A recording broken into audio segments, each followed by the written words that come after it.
Welcome everyone. As I said, we'll get straight into it because it's a couple of minutes after the time we said we'd start. So Darren and I will be going through information today, and we also have Annika here with us, who is in our based in the UK. She's going to be assisting everyone with their adventure to Australia. So we're just doing a bit of a handover in this wonderful month of February.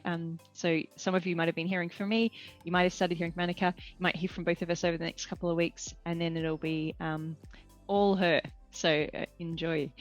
You're in good hands. I've sussed her out, and I approve. Thank you. Good morning, everyone. So we've got Darren here with us. Darren is a migration agent for Visa Go Australia. He's got all the right credentials. He's been sussed out as well, and I give him the approval as well. Oh, that's good. Thanks, Carl. Good morning, everyone. And then, sorry. Did you want to? No, go for it. No, I was just going to carry on to the next hi, thing. Darren. Yep, Darren, registered migration agent, been helping people basically for the last 20 years migrate to Australia. I'm a registered migration agent, and my registration number is 0211214, which is important because coming to Australia, if you're getting migration advice, you must be a registered migration agent or a lawyer. So if you are getting advice, just make sure you check their number and just check out their credentials. But as Camille said, all good on my front. We have an office in Edinburgh in Scotland. Sue works out of the London office, and I'm currently working in the Perth office here. And it's very hot, I can tell you that. So yeah, over to you, Camille. Thank you. Yeah, that was definitely worth noting because yeah, you do want to be getting advice from the right person. So with everything that's been going over the last couple of years, we're finally getting to the point where it's mostly good news. So with the border update, we've got about 90% of over 12-year-olds vaccinated in Australia. The numbers keep increasing, of course. We've got a strong booster program in place, so that's all looking good as well. I know pretty much everyone I speak to in the UK has already had their booster shot. We're catching up. And our borders are staying open, and the next phase of the reopening is going to be commencing soon. So as of February 21st, Australia will be open to fully vaccinated travellers on tourist visas and all other visa types that weren't previously included in the staged reopening. So if some of you are looking into those longer term visas, but you want to pop over first, you'll be able to pop over on a tourist visa from the 21st, which is fantastic news. Yeah, it's all good news. So Australia's actually opened up at long last, which is great. Yeah, that's it. So to count as fully vaccinated, you need to have had one of the vaccines approved by the Pgce. We've listed them here. There's a lot of great names. I won't take the time to go through them, but it's pretty easy to find out these details on government websites. You can take a screenshot. You can look back at the recording, whatever you need to do. You might have already spotted the one that you've had on the list and patted yourself on the back. But yeah, there's quite a few options, and the list has been increasing. The first time I looked at it was 3 or 4 vaccines, and now it's this many. So good news there as well. When you are preparing to fly to Australia, at least 72 hours before departure, you will need to complete an Australian travel declaration. This process has been continuing on for now, so might change in future, but at this point in time, you need to upload your vaccination certificate, make a legally binding declaration in relation to your vaccination status, provide the last 14 days of your travel history, and acknowledge that when you check in, you'll need to provide a negative NNA test, which is like a PCR test, or that's been taken within 3 days of flying, or a supervised rapid antigen test within 24 hours, and declare that you'll comply with any relevant quarantine requirements. So the quarantine requirements is something that can be a little bit confusing just because each state is doing things a little bit differently. So it'll depend on which state you're flying into as to what your requirements will be. So make sure you double check the requirements of the state you're entering. And then if you choose to travel interstate, just make sure to check for any travel requirements there as well. So at the moment, it's a bit tough. If I wanted to go see Darren, it would be a trick for me to do so because I'm on the East Coast and he's on the West. But that's going to be getting sorted out soon enough too. So if you were entering into Victoria, you'd need to comply with all the Commonwealth entry requirements that I've just talked through. And then you either need to get the permit for home quarantine or do the form for hotel quarantine. So you quarantine on arrival and do either a PCR or a rapid antigen test within 24 hours of arriving. And then you stay quarantined until you've received a negative result. So if you're doing a rapid antigen test, you're not actually in quarantine for very long at all, which is great news. So we've got some really exciting temporary changes at the moment. There's probably not many of you thinking of coming on a student visa, but just in case, currently this anyone entering on a student visa, the 40-hour per fortnight work limit has been lifted. It will be reviewed in April this year, and then it may continue to be lifted or it may be reimposed. We'll find out then. And then students arriving between the 19th of January and the 19th of March will be eligible for a full visa application something. What's the VAC stand for again? It's the fee. VAC refund. That's the visa. The visa fee. Visa fee that you pay, yeah. Yep. I don't know what the So AC means, but visa. Yeah. I think it's application, but I can't remember. Maybe it's just cost. So that refund is $630 if you're a student visa. You would have paid that and you can get it back, which is great. And then working holiday makers, there's a very exciting change at the moment. So the 6-month work limit has been waived for this year to be reviewed in December of this year. So anyone arriving pretty soon can get a much longer term role than you would previously be able to get. Working holiday makers arriving between the 19th of January and the 19th of April will also be eligible for a full VAC refund of $495. And this also applies to secondary visa holders, which is very nice. Did you want to add anything on this one, Darren? Or? Yeah, just on the working holiday. So for you, Carl, and your teachers coming to Australia on the working holiday, are employers a lot more receptive to people who can work with them for 12 months now instead of the 6-month period? Yeah, schools are always pretty keen on, it depends on what kind of contracts are coming up, but because of the work climate at the moment, with the real need for teachers, and in all other industries, basically, with this real need for teachers, there's great opportunities to get into longer term roles in schools. And yeah, there's a bit of excitement about the possibility of being able to utilize working holiday visa makers who are... Yeah, well, I think, I think it's just a great stepping stone visa coming from the visa side of it. So, if you're under 31 UK passport holder, or up to 35 if you've got an Irish passport, it's a great chance to get out to Australia. You've got a year. Employers are going to find you quite attractive to employ because you can work for them for the whole year.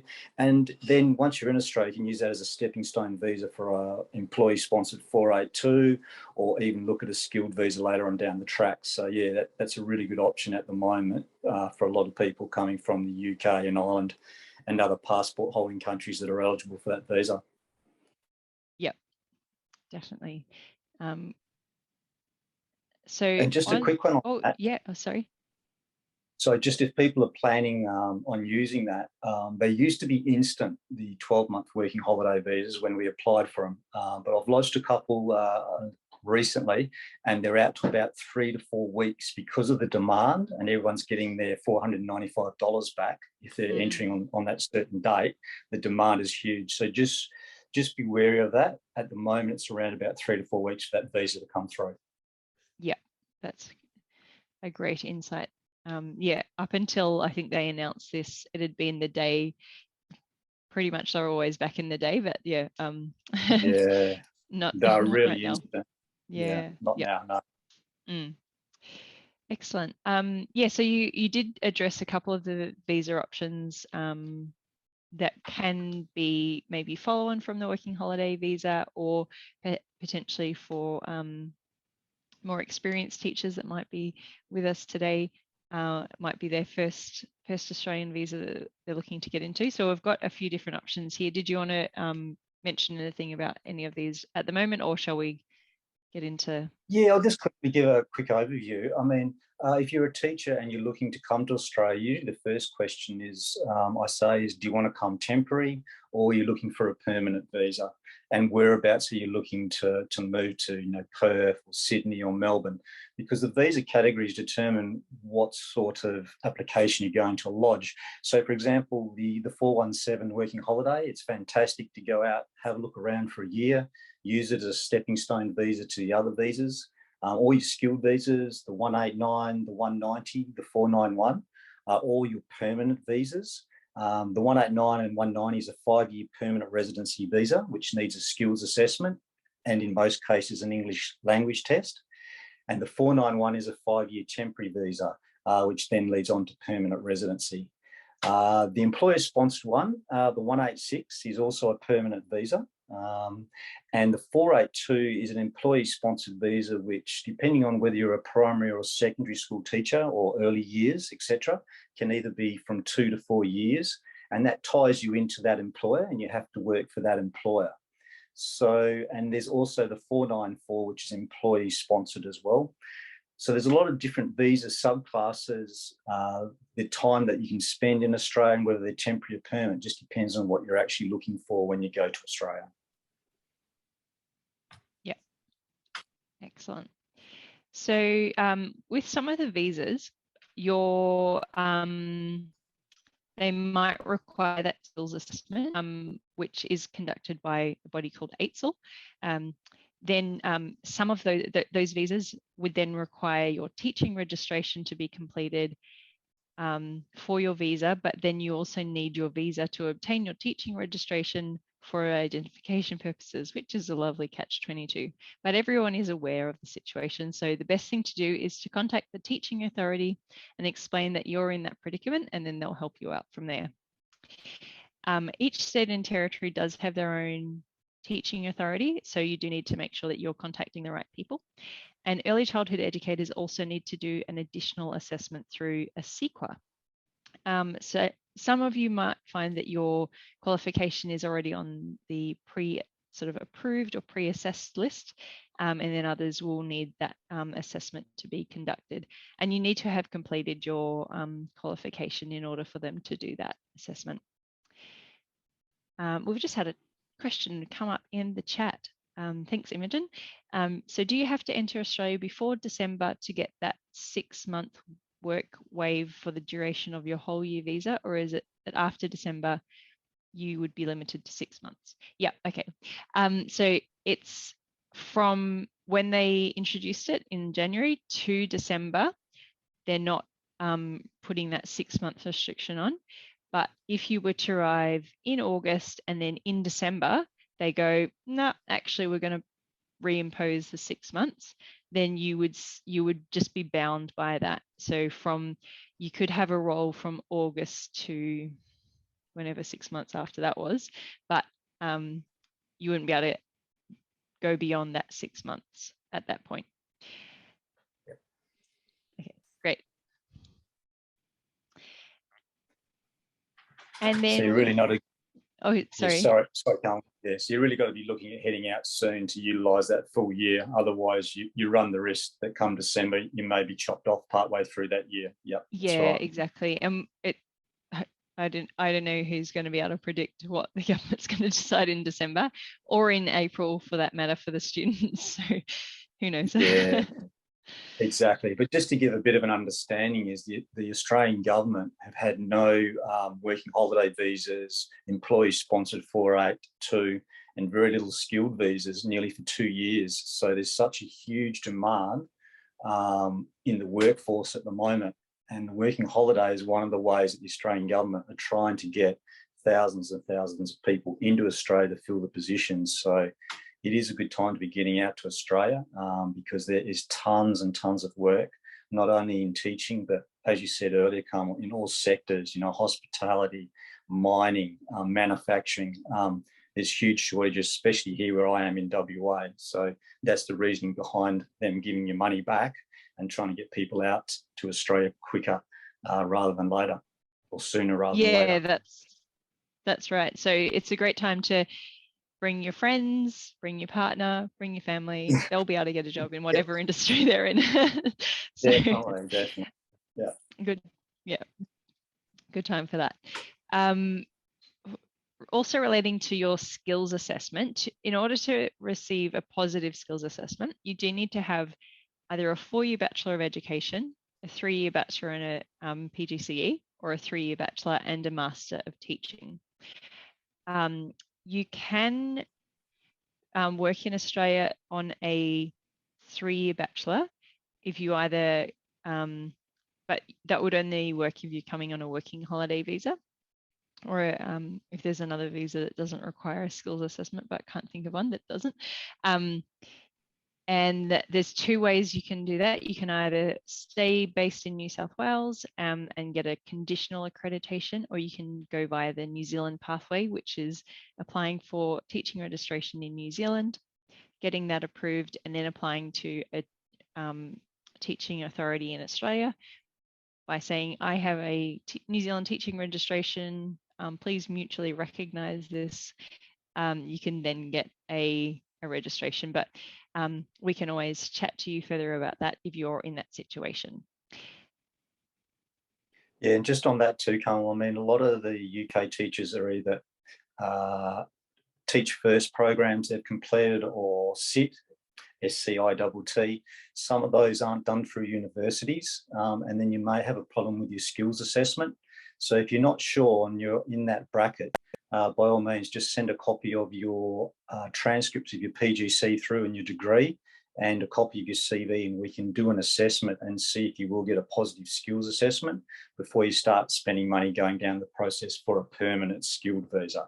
Like you said, the working holiday visa is not as important, but yeah, if you haven't done your Pgce through the university and you can't get a letter from the university confirming the supervised teaching training that you've had, then it could be a stumbling block for the skills assessment, just so people are aware for that. That's a really good point. Thanks for bringing that up, Darren. There's quite strict requirements on that. So definitely worth chatting to Darren. You can look into it a little bit on the ANZUK website.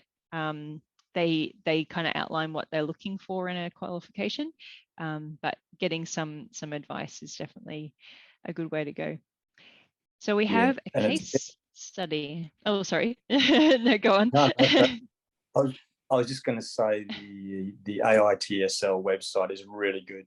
It has a Q&A on it, and it actually has that question on there. So you can also check on there and check your eligibility. But yeah, if you're still unsure, just send your documents through to us. Happy to check it out for you and get back to you and give you some feedback. So all good.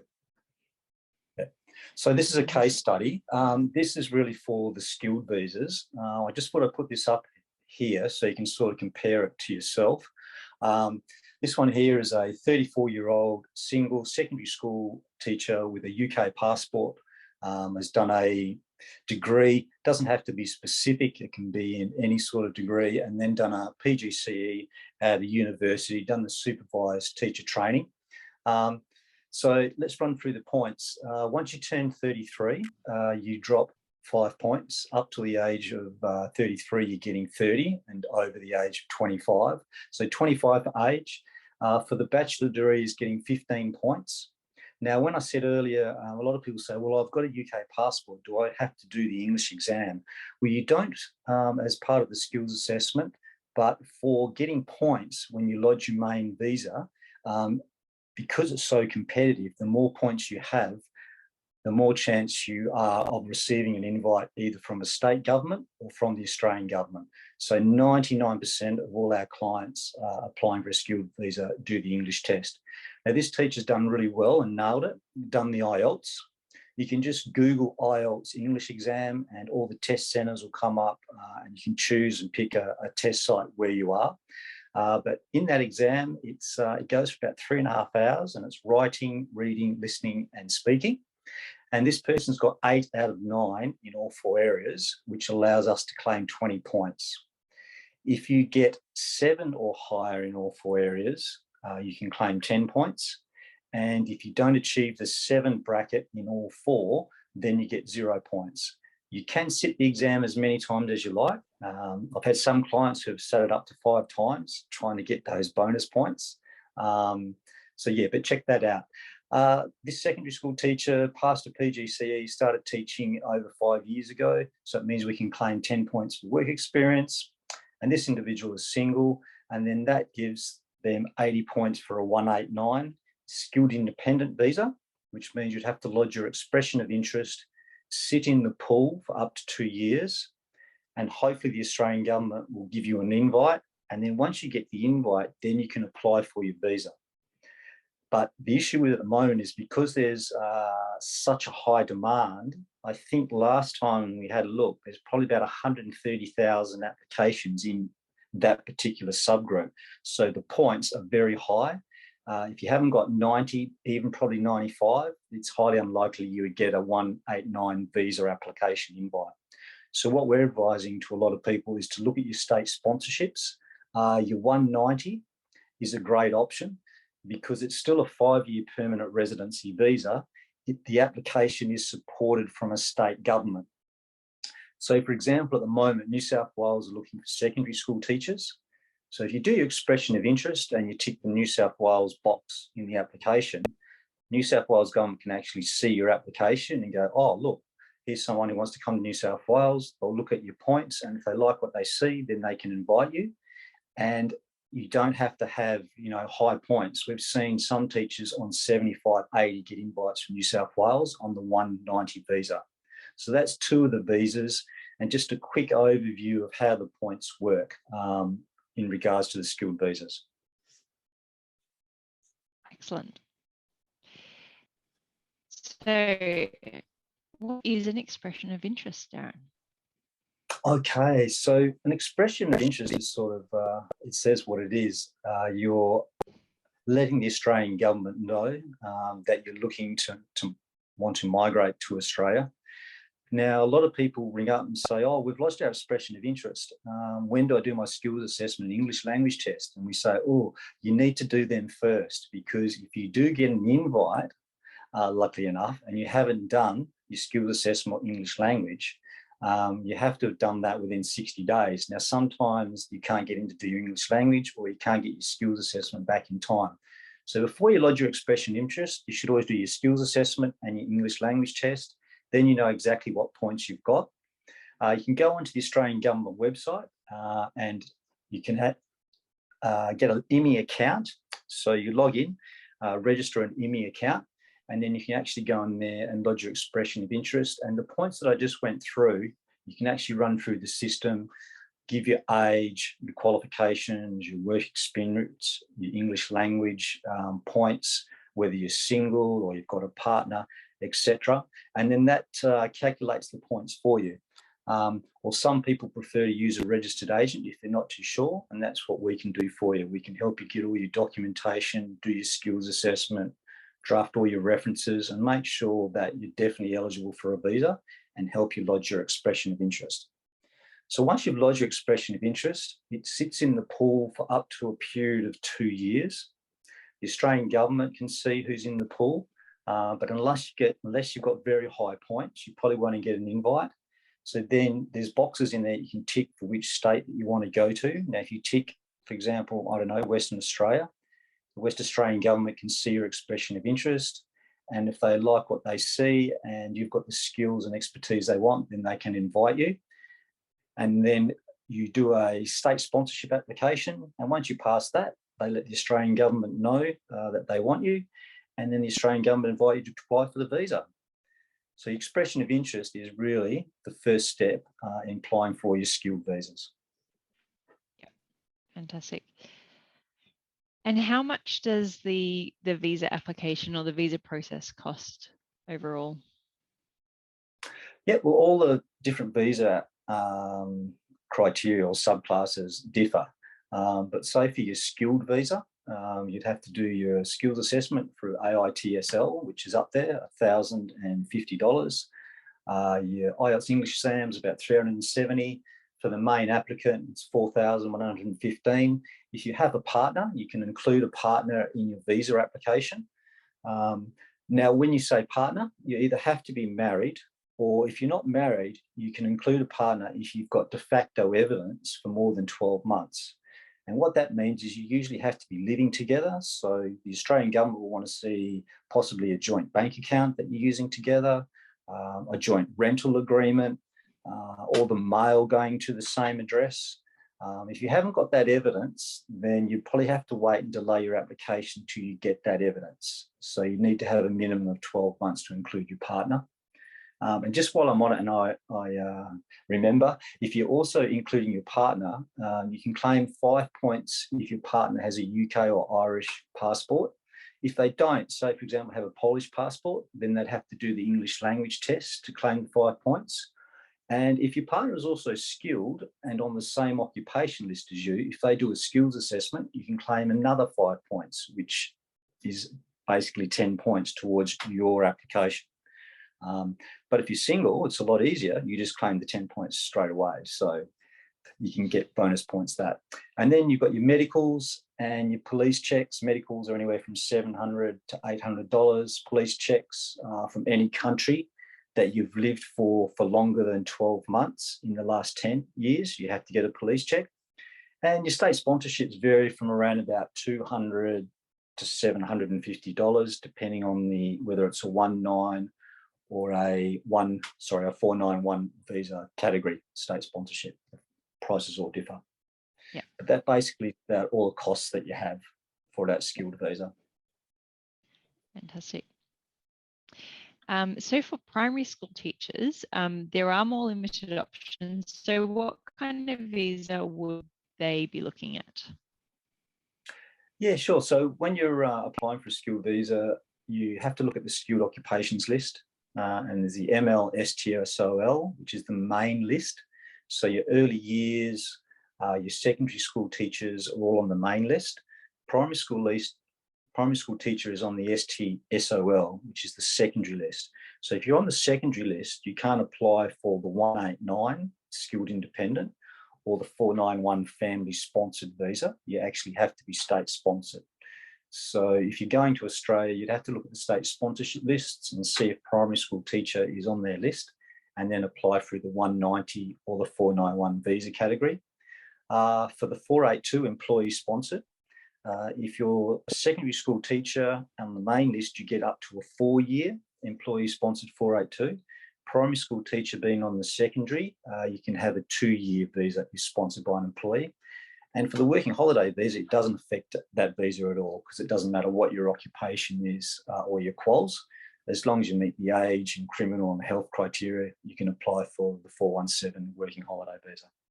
Yep, fantastic. And school sponsorship. So yes, you can be sponsored by a school. The school does need to be approved as a standard business sponsor. There's a few different requirements that they have to go through as well. They have to have advertised a position for at least 28 days in the last 4 months without being able to find a suitable applicant. And they need to be able to demonstrate that they've gone through that process. You would usually be sponsored under a subclass 482, which is that temporary 4-year visa, unless you're a primary. And this can lead to permanent residency. But it can be tricky for schools to sponsor, and it's beneficial if you're able to be in the country in some capacity to be able to obtain that sponsorship so they can meet you in person, see you in the classroom. But schools do interview virtually nowadays. For sponsorship, they'd probably be more hesitant, and there's also the matter of obtaining your teaching registration in time and different factors like that, which can make schools hesitate a little bit more on that one. But it's always worth chatting to us about that, and we can always keep you in mind for if you're in a situation where you are requiring sponsorship. Yeah, I mean, we are seeing that in the working holiday visa, like you said, Carmel, is a good one because you can actually be in Australia, go see the employer and say, hey, look, I'm happy to come in and do a couple of days, maybe to try and see how I work out. Just on that point too, if you're coming out on a working holiday visa, a lot of states, if you're looking for the state-sponsored visa, if you go out, say, straight into Queensland and you start living and working in Queensland and then you want to be sponsored by New South Wales, a lot of the states are a little bit hesitant because you're actually living in another state and they're going to say, well, you're living in Queensland, why do you want to be sponsored by New South Wales? So if you are coming out, have a little bit of an idea of where you want to go and map it that way.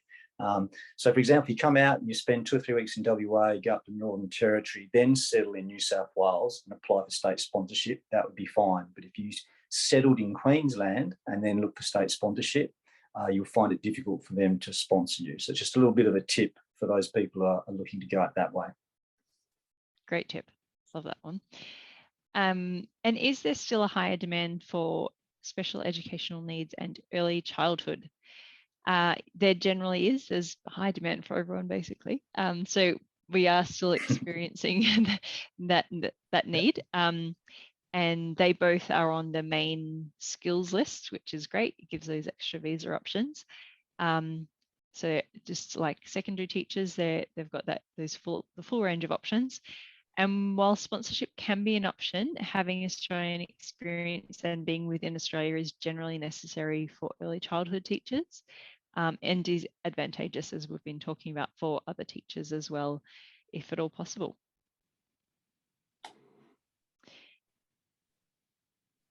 Just by the way, is there any questions coming in? I mean, if anyone has any questions, feel free to put them in the chat box and I'm happy to answer any. And obviously you as well, Carmel. So yeah, don't be shy, just type away or send them in. True. We haven't had any more come through, but we didn't invite them until just now. So thanks for thinking of doing that, Darren. No, that's all right. So yes, this question maybe should have been reworded. Sorry, everyone. But can you apply for a skilled worker visa at the moment? And yes, the answer is yes. Most definitely. Yep. And Australia wants skilled workers. So yeah, get your skills assessment done in the English language test. I was just thinking, is it pertinent just to jump forward a couple of slides, Camille? Because I can just sort of let people know that as of a couple of weeks ago, we actually had a client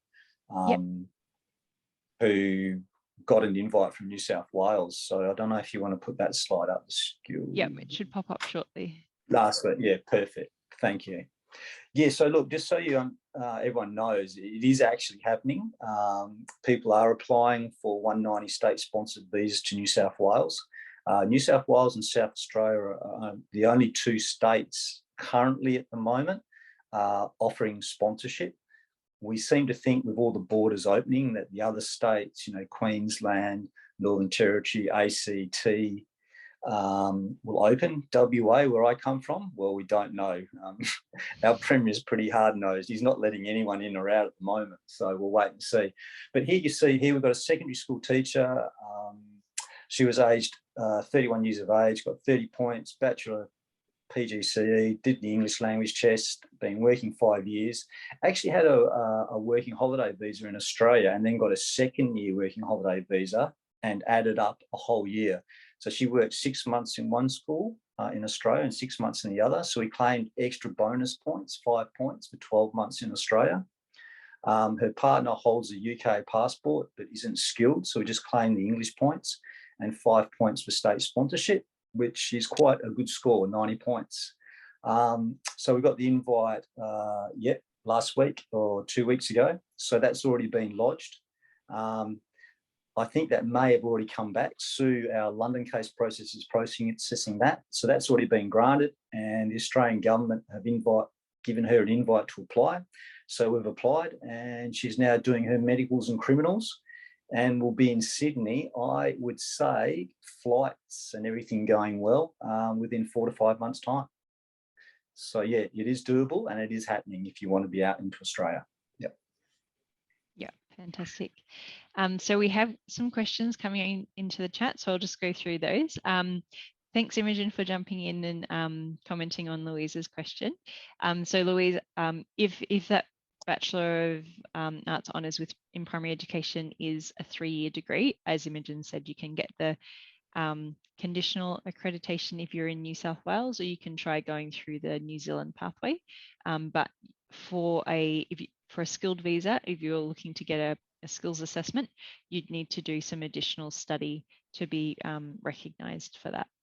Yeah. And if anyone is looking at doing that additional study to be recognised, do make sure that, as Darren pointed out, some courses can be difficult to have recognised. So make sure that you're choosing one that is going to be nice and straightforward and easy for you and not cause a headache. Yeah, it should preferably be university through a university, because you have to provide a letter of support from the university confirming the supervised teacher training and where it was supervised, either at the secondary level or primary school level. And without that letter, so if you go through Teach First or a SIT program, it's not through the uni, you can't get that letter. So then you really struggle to get your registration through or your skills assessment through AITSL. So just be wary of that. Yeah, definitely. Yeah. And Imogen's mentioned that she's heard about the new visa coming in. We'll scrap the farm work for UK citizens. Is this likely to come out soon? What are your thoughts, Darren? Have you heard anything in Migration Agent realm? She's seen our future slide, hasn't she? Yep. No, look, yeah, the UK trade agreement between Boris and ScoMo, or Scott Morrison, our Prime Minister, has been agreed. It's got to go through Parliament because it's got to go through law. Now, that can take anywhere between 18 months to 3 years. So I don't know how long it'll take to come through, but look, if it takes at least 18 months, that's how far away it is. They're talking about that affecting the working holiday visa, where the age will go up to 35 for everyone. It could be a 3-year visa from the start without the necessity of having to do the 3 months farm work in a regional area to get your 2nd year and your 3rd year. So look, if you're waiting, for 18 months to 2 years, I'd probably, if you're eligible for a 1 year now, just get it. Get out to Australia, look for employee sponsors, enjoy yourself, and try and get your state sponsorship visa. That would be my advice, because you just don't know how long that will take for the governments to get through.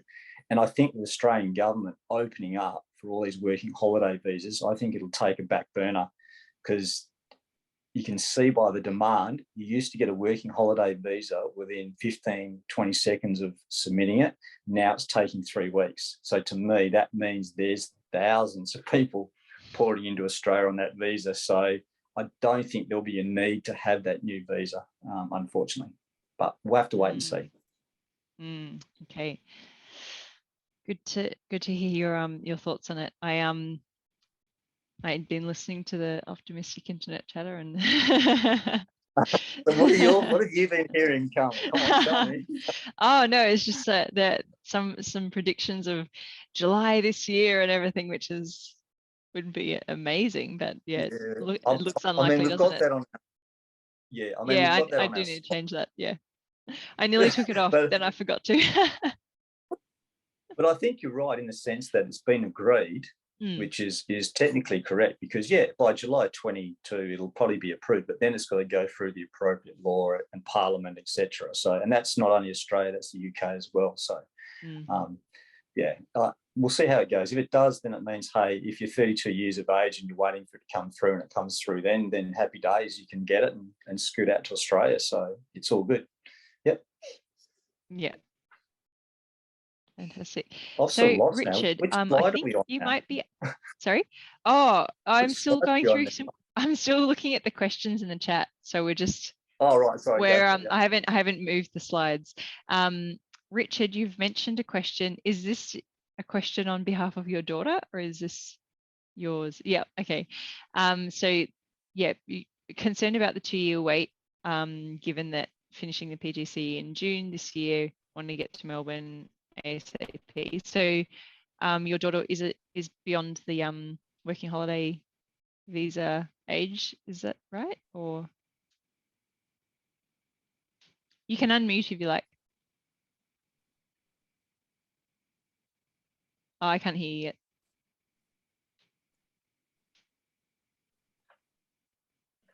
Sorry. I'll jump in. If it, So sorry. Sorry, what is the question again? Just quickly. Oh, is your daughter eligible for a working holiday visa? She would be, but she actually wants to permanently emigrate to Australia. My son's already there in Melbourne, and she has decided that she wants to jump ship and move over as well to do teacher training, to do teaching in PE. So.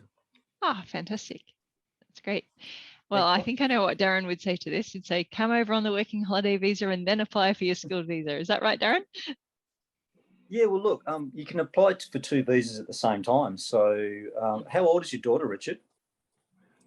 She is 22. 22. Okay. Yeah. All right. So it depends on when she wants to go. If she's only just completed her teacher training, state sponsorship, a lot of the states really like to see a teacher have a minimum of usually 2 years experience. So she's got a bit of time up her sleeve. So she could probably stay here for another year or 2 years, get the work experience, and then look to apply for a skilled visa.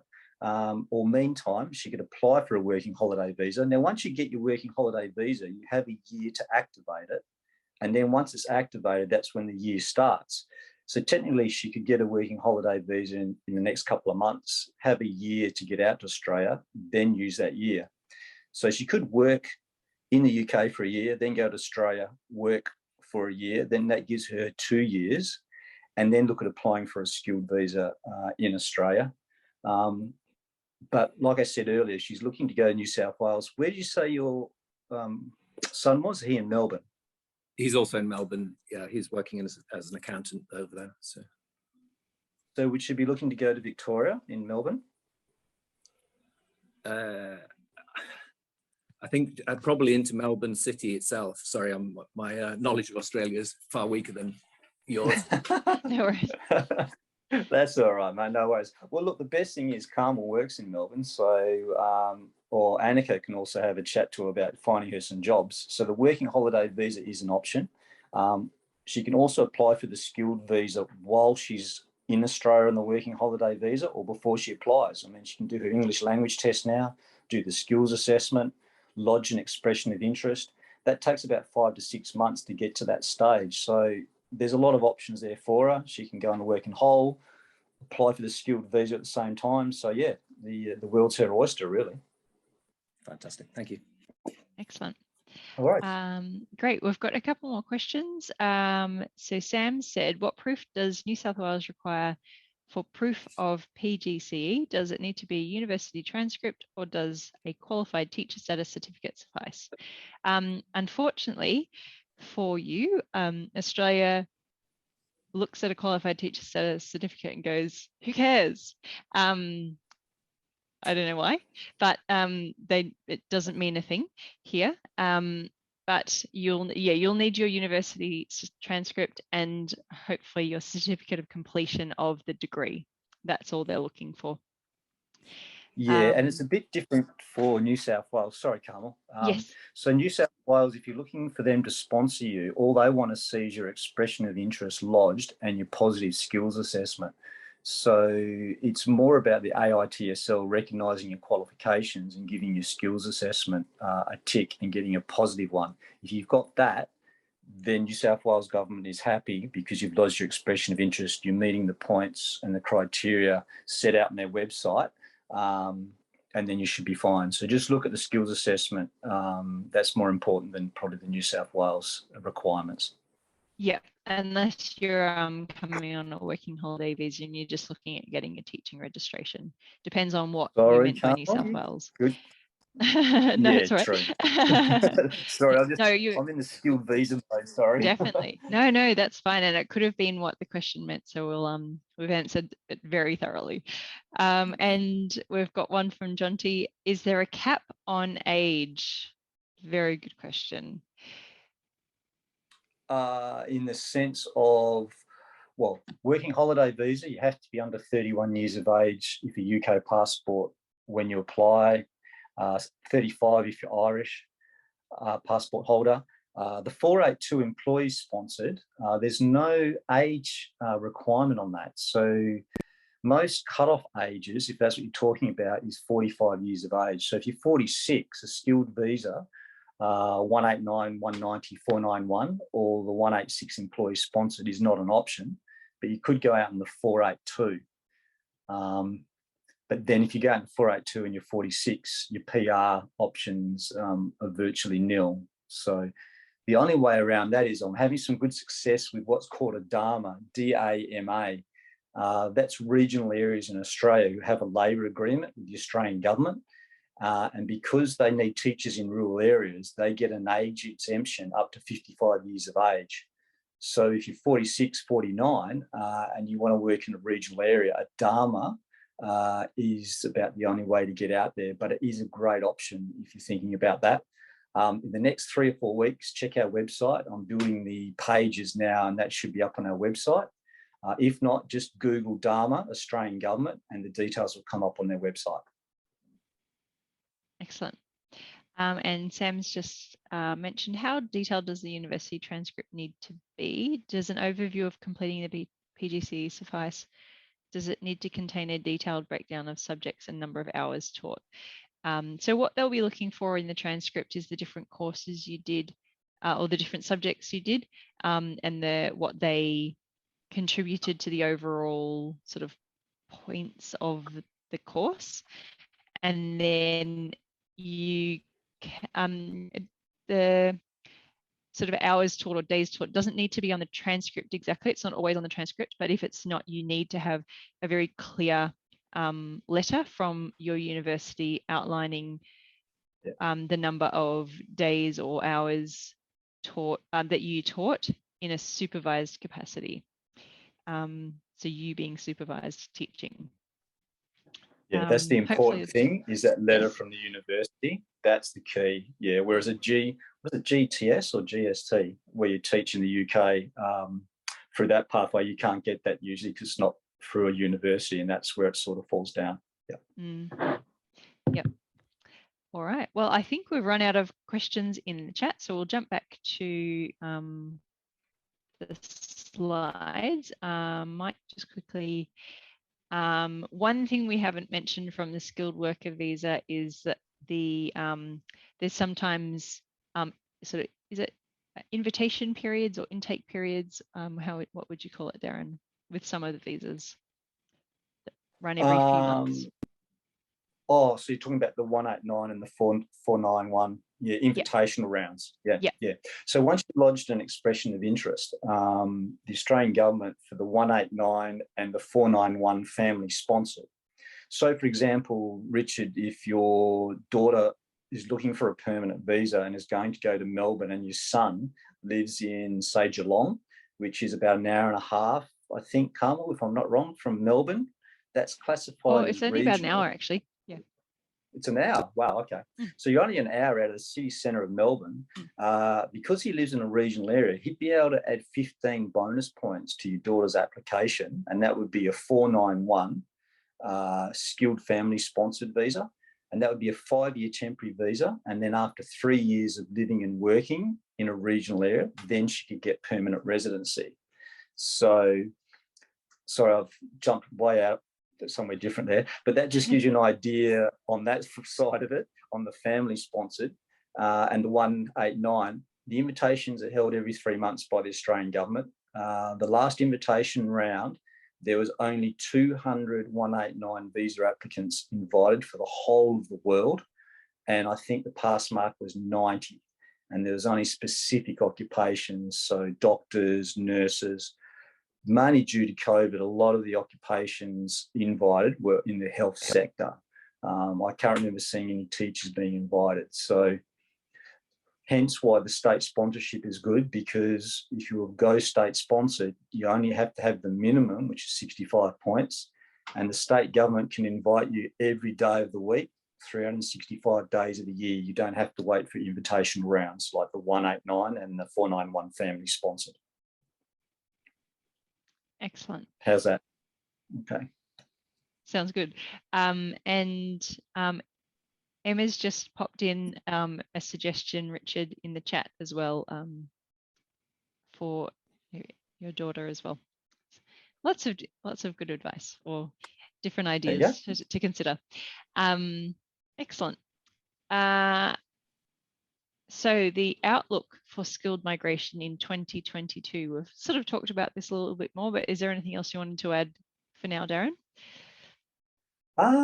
Well, no, only that it's great. I mean, it's good for me because Australia's open. So, although it may be bad because now I've got to work. But yeah, no, it's good because Australia's open. Tourists are coming in. So, I mean, Australia needs it. I mean, it's been pretty dire here with employment and trying to get employees. So the best part about it is offshore applicants now are more attractive and you actually can get into Australia. So yeah, now's a good time if you're seriously thinking about coming to Australia. Have a chat to Camille about your work opportunities. We have a free visa assessment on our website, so you can fill that out. We tell you what your points are, whether you're eligible, your visa options, and then if you want to take it further, you can always book a consultation later on. So you've got those options as well. But yeah, it's all positive. Australia's open for business, and I'm sure that we all want to see you out here, most definitely. Definitely. The two of us that are in Australia are definitely welcoming you all. Yeah, that's it, exactly. I think employers as well, because I mean, I'm getting bombarded with employers saying, Darren, can you source these occupations and those occupations from the UK and on Ireland? So that's another thing too, is that we often have a lot of employers chasing people too. So if you can send your CVs and things like that through, not so much in teachers, you go through ANZUK, of course, but you know, metal machinist, you might have a partner who's a carpenter or something like that. There's good opportunities for your partners out there as well, just to make you aware of that. Yeah, that's right. So this might not be anyone that's with us right now, but maybe someone watching the recording had their visa, working holiday visa, affected due to COVID. So from the they've been either refunding the VAC fee thing or allowing people to reapply for nil VAC working holiday visa applications. So if you were offshore and unable to come or forced to in Australia but forced to leave early, you can look into this as well. So don't be disheartened if you came and then got sent back by COVID. And the new agreement, so as we've discussed, it's agreed in principle, but the changes aren't currently in place. And that's an over-optimistic estimate mid this year. Well, that might be. I'd like to be wrong, but yeah, we'll see how it goes. Yeah.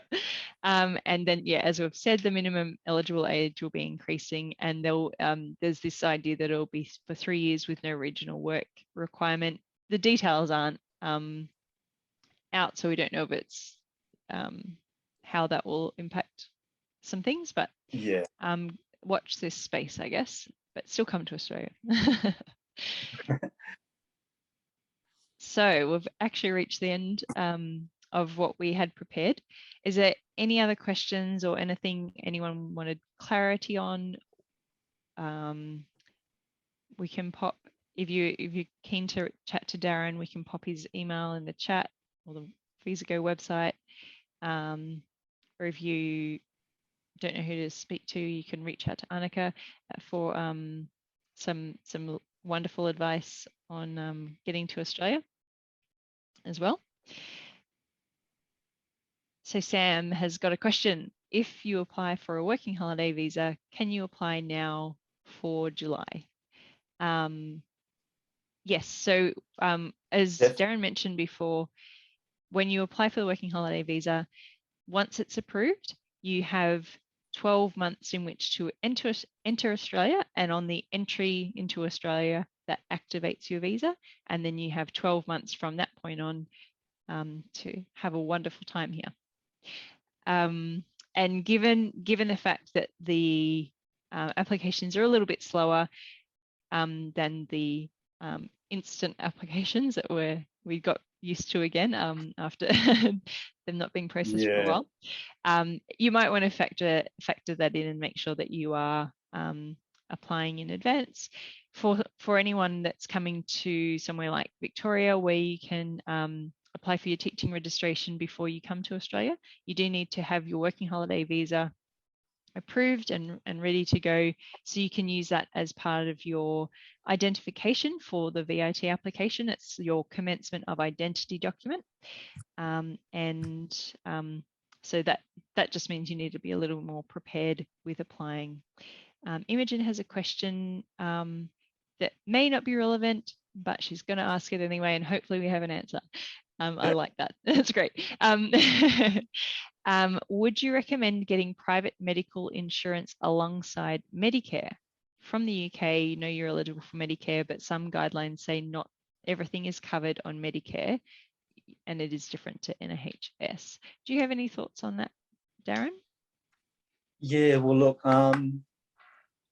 there's a reciprocal health cover if you're coming from the UK to Australia. So, I mean, the basic one would be, you know, if you get crossing the road and you're hit by a car and you get taken off to hospital, you would get reciprocal cover on that. But if you have something like elective surgery, or there's something goes wrong with you and you want to book in to see the doctor and then maybe get that treated, then you would have to pay that. So it's the same with any insurance, just whatever you're comfortable with.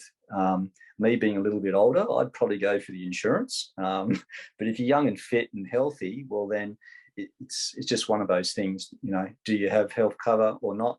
I mean, me personally, I usually have health cover wherever I go, especially in this time and, you know, with COVID around and things like that. If you had to be airlifted out or something happened, you'd want to have that cover. Yeah. Yeah, great.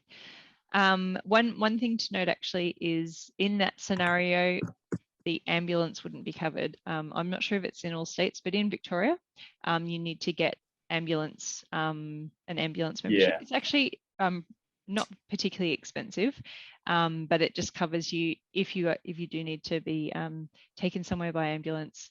You don't need to pay anything if you've got membership. Otherwise, you'll need to pay a fee. So that's something that you might want to do just as a basic thing alongside having the Medicare, is look into doing that. Yeah, I'm a member of St. John of God Ambulance Association, and off the top of my head, I think it's like $150 for the year. So yeah, it's not a lot. I think I only pay, I'm thinking $16 a quarter. So I don't know, but it's the Victorian one. In Victoria. I think it's cheaper in Victoria. Yeah. Yeah, that'd be right. Yeah. But compared to like $2,000 or $3,000, if you have to go, you know, 30 or 40 miles in an ambulance, it's pretty good cover for sure. Definitely. Yeah. And you can look into what is covered in the reciprocal Medicare agreement. It does kind of outline a little bit of what you receive. So you can look into that a little bit more and see what you think you might need when you're here. But yeah, no, that's a good question. Even though it's not. And Sam, what proof is needed to be added to a partner's 482? So I think that's the kinds of things that Darren was talking about before. If you're not married, then having that 12 months of proof of that sort of de facto status, living together, hopefully a joint bank account, the mail going to the same place, or as much evidence as you can. I know if you're looking at a partner visa, then you need to be showing receipts to dates and all kinds of things. But I think it's not quite as extravagant for being added to a visa. But yeah, it's not as comprehensive Yep. as applying for a partner visa. But for the 482, because it's only a temporary visa, the Australian government will look at anything over, usually minimum of 6 months, usually for the 482, because it's only temporary. Whereas the skilled visas is 12 months because the majority of them are a permanent visa or lead to permanent residency. So a little bit more lenient on the employee-sponsored 482. Yeah. Great. Yeah, that's good to know. And Emma's mentioned, how many days or weeks do you have to work in the year to claim your 1 year work experience for the purpose of the skilled visa? You would probably need to work a full school year, which so we would generally calculate a full school year as 200 days. Yeah, do you have any insight into that, Darren? So is the question about claiming work experience for working 12 months in Australia? Yes. Yep. Yeah, so the classification of that is work experience is classified as more than 20 hours per week, and it has to be for 365 days. Now, teaching is a funny one because you have a lot of holidays, as in your contract, you could start over here, at the end of January or start of January? Usually the final day of Jan. Yeah, I don't know when the contract dates are from until. Yeah. So you'd have to look at your contracts and make sure that your contracts, go for that certain amount of time. If you have it's a little bit of a tricky one. You have to know the exact dates, but the requirement is 365 days, more than 20 hours per week. Yeah. Right. Okay. And then you can claim 5 bonus points for Australian work experience. Yep. Yep. Okay. Good question. Do you know if that could be achieved through casual relief teaching? Would a contract with say ANZUK suffice if that was? Yeah, sure. Year? I mean, yeah, if you've got the reference from the employer stating, hey, I'm a secondary school teacher, these are the hours I worked, and then you show your pay slips. Your pay slips are showing that you're a what do you call it? A relief teacher. Say you're getting paid 24 hours a week, that's fine. But the trick would be if you may be doing 4 or 5 different positions, you'd have to get all those references, all those pay slips and add them all up and then get to your 12 months. So yes, it is possible to do that. Just make sure you get your 12 months. That's all. Yeah, that's great. And we can provide statements of service that clearly outline the days that you've worked and that sort of thing, so that should help. So that's perfect. Yeah. Excellent. Definitely. Great question. All right. Well, we have reached our full hour. If there's any final questions, you can sneak it in. Otherwise, we'll wrap up here. And we can. Oh, Charlie's slipped in a question. Do you suggest getting a migration agent to help with the application? Looking through it all does seem complicated, and you're scared to pay the money and the application be rejected for a silly error. If so, does the very knowledgeable Darren offer this? Yes. I like that question. Of course you need a registered agent. No, look, I've been doing this for so long, probably 20 years. I mean, 20 years ago, we used to get anyone in. It was so easy. But now with COVID, with the state sponsorship requirements, the restricted amount of visas that are available, look, I mean, to give you an example, our fees range from around about £1,800 for a 189 up to £2,100 to do a full state-sponsored visa. And that means we look after you possibly for a year to 18 months. And from the start to the finish, we help you all the way along. So do your skills assessment, get all your references done, make sure you're eligible first at the start to even apply for the visa, right through to the end until you get your visa. We work with Camille, so we can even line up some job, or she can line up some jobs with you and all our other partners as well. So it's just depends where you are, whether you feel that's value of getting your visa to change your life to live in Australia. I mean, I like to think it is. But really, it's just really down to how comfortable you are in doing everything yourself. But it has become quite tricky in the last 2 to 3 years. Yeah. And I mean, the fact that you need to study to be able to even be a migration agent does indicate the complexity of the Australian visa process. So it's definitely something to seriously consider if you're looking at particularly with the complicated ones. So yeah, good question. Thanks everyone for coming, and glad to see the comments that it's been a helpful, informative session. So yeah, it's been a pleasure. And if you do want to have access to the recording just to review anything, let us know and we can make sure you get a hold of that as well. Have a great day, everyone. Yep. Thank you, everyone, for attending. We'll see you all soon.